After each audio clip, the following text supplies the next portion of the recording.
Hello friends, good morning. আশা করি তোমরা সবাই খুব ভালো আছো, সুস্থ আছো। আমিও বেশ আছি। আমি মিঠু। আমার আরেকটি নতুন ব্লগে তোমাদের সবাইকে স্বাগত। আর আমার অনেক অনেক অনেক ভালোবাসা জানাই। আজকের ভিডিওটা আমি এখন থেকে শুরু করছি। এখন বাজে দুপুর 12টা আর আমি স্নান করে চলে এসেছি। আজকে মাথায় শ্যাম্পু করেছি, তোমরা দেখে বুঝতে পারছো না আমার মাথায় শ্যাম্পু করেছি, কিন্তু আমি শ্যাম্পু করেছি। চুলটা একদম ভেজা তো, ওর জন্যে এখন আসলাম না, একটু সিঁদুর পরে নিয়ে ঠাকুরকে দিয়ে এসেছি। এখন রান্না বসিয়ে দিতে হবে, আর রান্নাটা ঝটপট করে নেই, বেলা অনেকটাই হয়ে গেছে। চলো একটু গুছিয়ে গাছিয়ে নিয়ে তারপরে আবার তোমাদের সাথে কথা বলছি।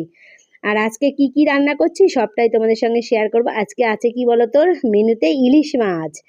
আজকে আছে আমার মেনুতে ইলিশ মাছ, টমেটোর চাটনি। তো চলো দেখা যাক। আর এই সময়ে বেসময়ে ইলিশ মাছটা কিন্তু খুব ভালো লাগে খেতে, বলো? আমার তো ভীষণ ভালো লাগছে খেতে। বউ বেশ কয়দিন নিয়ে আসছে, খুব ভালো লাগছে।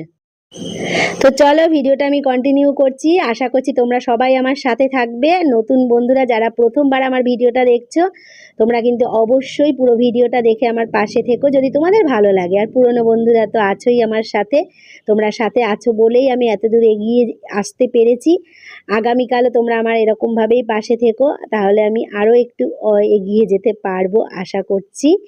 তো তোমাদের জন্যেই ভিডিও দেয়া আর তোমাদের ভালোবাসাতেই আমি ভিডিও দিতে খুব ভালোই বাসছি। আর এখানে দেখো আমি পাঁচফোড়ন আর আদা ফোড়ন দিয়েছি। পাঁচফোড়ন আর আদা ফোড়ন দিয়ে আজকে আমি টমেটোর চাটনি বানাবো। টমেটোর চাটনিটা আজকে আদা আর পাঁচফোড়ন তোমরা ফোড়ন দিয়ে দেখবে, চাটনিতে ভীষণ সুন্দর একটা ফ্লেভার হয় আর খুব ভালো লাগে খেতে, জানো তো। চাটনিটা একদম মানে নিমন্ত্রণ বাড়ির মতন টেস্ট আসে, জানো তো। আর এখানে কতগুলো খেজুর কুচিয়ে দিয়েছি। আর টমেটোটা কিন্তু আজকে একদম পেস্ট করে নিয়েছি। আজকে একটু বেশ জেলি জেলি টাইপের টমেটোর চাটনি বানাবো। আর খাওয়ার শেষ পাতে না চাটনিটা খেতে কিন্তু বেশ ভালো লাগে। আমের চাটনিও খুব ভালো লাগে, কিন্তু আমাদের বাড়িতে সবার একটু ঠান্ডা লাগার প্রবণতা আছে। আমের চাটনিতে যতই হোক একটু টক টক লাগে, তো তো বেশি মানে টকটা আমাদের বাড়িতে খেতে পারে না। খেলেই ওই একদিন ভালোবেসে খাবে, পরের দিনকে ভালোবেসে কাশি চলে আসবে। মানে কাশি সর্দি এত ভালোবাসে আমাদের, সে আর তোমাদেরকে কি বলবো। তো চাটনিটা আমার হয়ে গেছে। আর এখন দেখো কড়াইতে আমি তেল দিয়ে দিয়েছি, আর তেলের মধ্যে এখন আমি ইলিশ মাছের মুড়োগুলো ভেজে নেব। আর এই মুড়োগুলো কি বলতো, ওই যে ভাজা খেতে না বেশ ভালো লাগে। তেলের সাথে তেল দিয়ে গরম ভাত দিয়ে এই মুড়োগুলো ভাজা করে নিলে, এগুলো ঝোলের মধ্যে দিলে ভালোও লাগে না, আর কেউ খেতেও চায় না। আমাদের বাড়িতে না খুব একটা সমস্যা, জানো তো, যে কোনো মাছের মুড়ো আর লেজা এইগুলো নিয়েই শুধু বাদে কে খাবে কে খাবে না। আর অবশ্য জানি অনেকেই মুড়ো লেজা খেতে ভালোবাসো, কিন্তু আমিও খুব একটা মানে আমার ভাজাটাই বেশি ভালো লাগে খেতে। আর ইলিশ মাছের মুড়ো তো তবুও খাই, কিন্তু অন্য মাছের মুড়ো লেজা কিছুই আমি, আসলে কি বলতো, আমি একটু মাছটা কমই ভালোবাসি। আর বাড়ির মেয়েরাই দেখবা বেশিরভাগ মুড়ো লেজা খেতে ভালোবাসে। তো এখানে আমার ক্ষেত্রে একটু অন্যরকম, আমি আবার মুড়ো লেজা খেতে ভালোবাসি না। মাছও খুব একটা বেশি খাই না, তবে মোটামুটি খাওয়ার একটু চলে আর কি। দেখো আমার ইলিশ মাছের ঝোলটা হয়ে গেছে।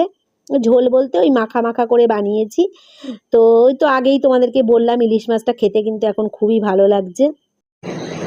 তো আজকে হলো তোমার শনিবার, কালকে হলো রবিবার, আর কালকে কিন্তু বিশাল পরিমাণে একটা মজার দিন আমাদের, জানো তো। তো কালকে যে মজার দিনটা সেটা তোমাদের সঙ্গে শেয়ার করব অবশ্যই ভিডিওর মাধ্যমে। তো তোমরা সবাই আমার চ্যানেলের সাথে জুড়ে থেকো। খুব মস্তি মজা হবে কালকে, তার জন্য আজকের থেকে পুরো সন্ধেবেলার থেকে প্রিপারেশন শুরু হবে। তো সে কি মজা কি আনন্দ সেটা দেখবার জন্য ওই যে বললাম আমার চ্যানেলের সাথে থাকতে হবে। দেখো আমার মাছের ঝোল হয়ে গেছে। আর আজকে দুপুরবেলা খাওয়া দাওয়া সেরে তারপরে কিন্তু বেরোবো। তো কোথায় বেরোবো সেটাও তোমরা দেখতে পাবে সামনে। সামনের যে দিনগুলো আসছে না, খুব আনন্দ করতে করতে, ওই দেখো রান্না করতে করতে দুপুরবেলাটাই এই কাণ্ডটা হয়, জানো তো। প্রত্যেক দিন খেতে বসবো, না হলে রান্না করব, এই সময় এই পার্সেলের ডেলিভারির লোকগুলো আসবে, আর বেশিরভাগ সময় খেতে বসলেই আসে। তো আজকেও দেখো এসে গেছে রান্না করতে করতে। তো চলে গেলাম নিয়ে আসি, পার্সেলটা নিয়ে আসলাম। আর এখন কিন্তু আমি দেখো কাপড় টাপড় পরেছি আজকে না খুব মনটা ভাল লাগছে, জানো তো। একটু কাপড় পরেছে, সেজে গুজে নিয়েছি। আর এখন বাজে হলো তোমার 6টা 6টা 4 ওগুলো উল্টো সোজা হয়ে যায় ভিডিওতে দেখাতে গিয়ে, জানি না কি হয়। তো জানি বুঝতে পারবে তোমরা নিশ্চয়ই। 6টা 4 বাজে। আর আমি কাপড় পরে নিয়েছি, কাপড় পরে যাচ্ছিলাম এক জায়গায়, কিন্তু যেতে যেতে সেখান থেকে আবার আর এক জায়গায় চলে যাচ্ছি। মানে কাপড়টা পরেছি, আমার ইচ্ছা করছিল, রোজ দিন নাইটি পরে থাকি তো আজকে ভাবলাম একটু কাপড় পরি। তো কাপড় টাপড় পরে তারপরে ফোন আসলো একটা, তো ফোন আসার সঙ্গে সঙ্গে বেরিয়ে পড়লাম। তো কোথায় গেলাম চলো তোমাদের সঙ্গে দেখাবো, আর আমাকে কাপড় পরে আজকে কেমন লাগছে। আর তোমরা যদি চাও আমি কাপড় পরে ব্লগ করি সেটাও কমেন্টে লিখতে পারো, আমি কষ্ট হলেও চেষ্টা করব। তো আগে একটু কাপড় টাপড় পরতাম, পরা হতো, এখন আর মোটেই পরা হয় না, এমন বাজে অভ্যেস হয়ে গেছে নাইটি পরতে পরতে, সে আর কি বলবো। যারা নাইটি পরে তারাই জানে যে নাইটি ছেড়ে কাপড় পরতে কত কষ্ট, হ্যাঁ, আর কত অসুবিধা হয়। মানে এমন একটা মানে সুন্দর হয়ে গেছে, কিন্তু আমার মনে হয় কাপড়ের থেকে নাইটিটাই আমার মনে হয় সভ্য, নাইটি চুড়িদার আমার মতে। তো কাপড়ে দেখো, আমরা কাপড় পরলে দেখো ব্লাউজ তো সাইড দিয়ে তো সবই দেখা যায়, সব কিছুই চারিপাশ দিয়ে কিন্তু খোলামেলা কাপড় যতই তোমরা বলো, আর চুড়িদার বলো নাইটি বলো সব কিন্তু ঢাকা থাকে। তবুও দেখো আগেকার দিনের মানুষগুলো সেই একই সমস্যা, যে বাড়ির বউ কাপড় পরে না, নাইটি পরে, বাড়ির বউ কাপড় পরে না, চুড়িদার পরে। অবশ্য এটা ঠিক কথা যে নারীদের শাড়িতেই সৌন্দর্য বেশি, শাড়িতেই সৌন্দর্য বেশি, অবশ্যই নারীদের শাড়িতেই কিন্তু সৌন্দর্য বেশি, এটা মানে মানতেই হবে। তো যে কোনো অকেশনে শাড়ি তো অবশ্যই মাস্ট, সেখানে আর কোনো কিছুরই মানে করা যায় না।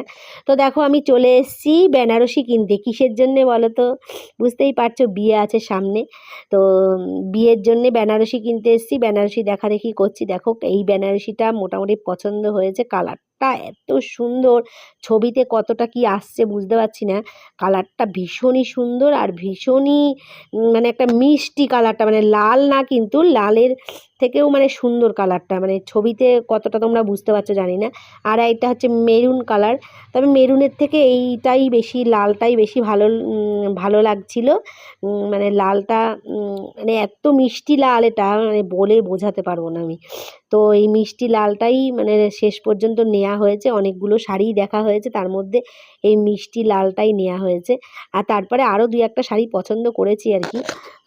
তো যাই হোক, শাড়ির দোকানে আসলে মেয়েরা তো বুঝতেই পারছো কী সমস্যা হয় শাড়ির দোকানে আসলে।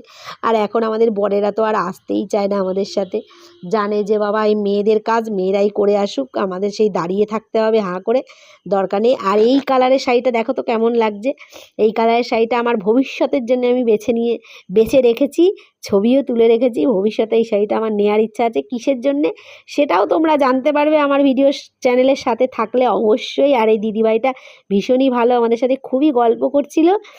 তারপরে এদিক ওদিক একটু ঘোরাঘুরি করলাম, ঘোরাঘুরি করে তারপরে এটা বিশাল বড় একটা মার্কেট আর কি।